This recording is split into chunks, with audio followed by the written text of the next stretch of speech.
लड़की ने अपना घर परिवार फैमिली को छोड़कर युवक के साथ लव मैरिज की थी, प्रेम विवाह किया था।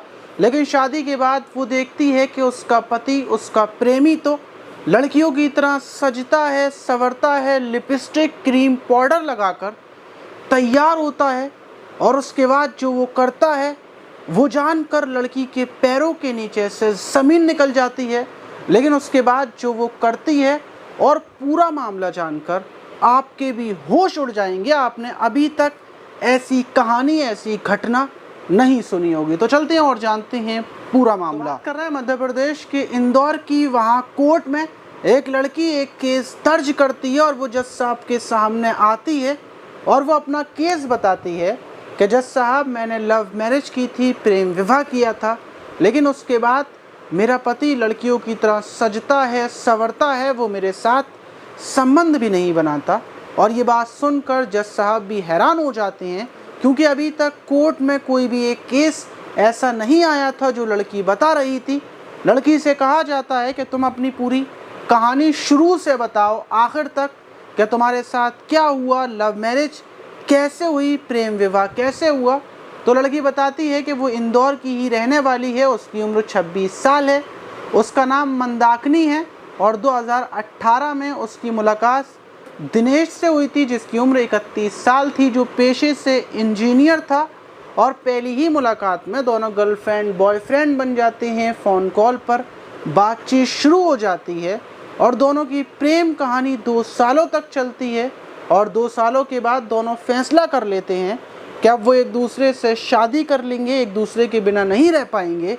दोनों प्यार में इस कदर डूबे हुए थे कि अपनी अपनी फैमिलियों से बोल देते हैं। लेकिन फैमिलियां पहले शादी से इनकार करती हैं, लेकिन बाद में जब फैमिली वालों को पता चलता है कि दोनों भागकर शादी कर लेंगे, दोनों के इरादे बहुत मजबूत हैं, पक्के हैं, तो फैमिलियां दोनों की टूट जाती हैं और शादी के लिए तैयार हो जाती हैं। और 2020 में हम दोनों की शादी बड़े ही धूमधाम के साथ फैमिली वालों की मर्ज़ी से होती है। और शादी के बाद दिनेश मुझे अपने साथ पुणे ले जाता है, अपनी माँ और अपनी छोटी बहन के साथ रखने लगता है। लेकिन कुछ ही टाइम गुजरने के बाद मेरी सास और मेरी ननद मुझे ताने मारने लगते हैं, क्योंकि मैं दान दहेज लेकर नहीं आई थी, लव मैरिज जल्दी में हुई थी, तो मुझे मेरी फैमिली वालों ने कुछ नहीं दिया था। और दिनेश भी मुझसे दूर दूर रहा करता था, वो मुझसे अच्छे से बातचीत नहीं करता था, ना ही मेरे साथ कभी ठीक से प्यार किया, मेरे साथ संबंध बनाए। और दिनेश भी मुझे काफ़ी बुरे तरीके से मारता था। तो मैं इन सारी चीज़ों से तंग आकर वापस इंदौर आ जाती हूँ। यहाँ पर थाने में कंप्लेन दर्ज करवाती हूँ। पुलिस मेरी ननद, मेरी सास और मेरे पति को गिरफ्तार कर जेल भेज देती है। लेकिन उसके बाद बड़े बड़े फैमिली के लोग बैठते हैं, समझाते हैं, बुझाते हैं, वही तीनों को छुड़वा लिया जाता है। और वो भी इस बात पर कि दिनेश और मैं अलग रहेंगे, मैं जॉइंट फैमिली में नहीं रहूँगी और दिनेश मुझे परेशान भी नहीं करेगा। फिर दिनेश एक रेंट पर रूम लेकर मुझे अपने साथ रखने लगता है, लेकिन वो कभी मेरे साथ उसके बाद संबंध नहीं बनाता। मैं परेशान थी कि आखिर दिनेश ऐसा क्यों करता है। रात होते ही वो दूसरे रूम में जाकर सो जाया करता था। मैं छानबीन में लगी थी कि आखिर दिनेश के अंदर कोई प्रॉब्लम है या कोई दिक्कत है। और इसी छानबीन में मैं देखती हूँ कि रोज़ शाम होते ही दिनेश जहाँ जाता है, मैं भी उसका पीछा करती हुई उस जगह पर पहुँचती हूँ, तो देखती हूँ कि दिनेश का एक बहुत बड़ा दोस्तों का ग्रुप है। लेकिन वो सारे दोस्त ऐसे हैं जो लड़के हैं, लेकिन लिपस्टिक, पाउडर, हेयर बैंड और कानों में बालियाँ पहने हुए हैं। मैं उन दोस्तों के साथ जब दिनेश को देखती हूँ तो दिनेश से सवाल करती हूँ और वो मुझसे बोलता है कि मैं भी इन्हीं के साथ का हूँ, मैं भी ऐसा ही रहता हूँ।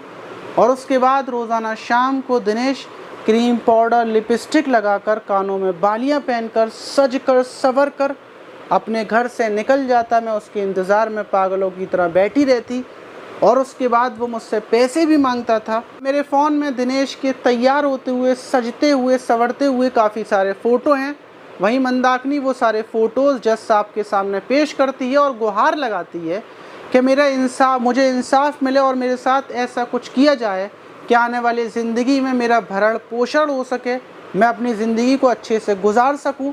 तो वही जज साहब सारे फ़ोटो देखने के बाद फैसला सुनाते हैं कि दिनेश किन्नर बन चुका है और वो किन्नरों के साथ ही रहेगा, वो तुम्हारे साथ नहीं रहेगा। वहीं जज साहब फैसला सुनाते हैं कि दिनेश तुम्हें हर महीने 30,000 रुपये देगा और अगर वो 30,000 रुपये महीना नहीं देता है तो उसको जेल हो जाएगी और उसके बाद जब भी तुम्हारा मन करे तुम किसी और से शादी कर लेना, फिर दिनेश तुम्हें पैसे नहीं देगा। मंदाकिनी इस फैसले से बिल्कुल खुश हो जाती है क्योंकि उसकी फैमिली ने तो उसको छोड़ दिया है।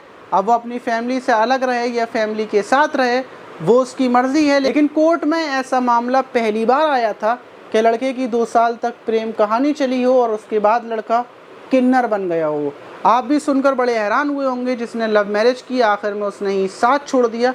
इस घटना पर आप क्या बोलना चाहेंगे? कि आपने इससे पहले ऐसी कोई घटना सुनी है? कमेंट बॉक्स में ज़रूर बताइएगा। मिलते हैं किसी और वीडियो में।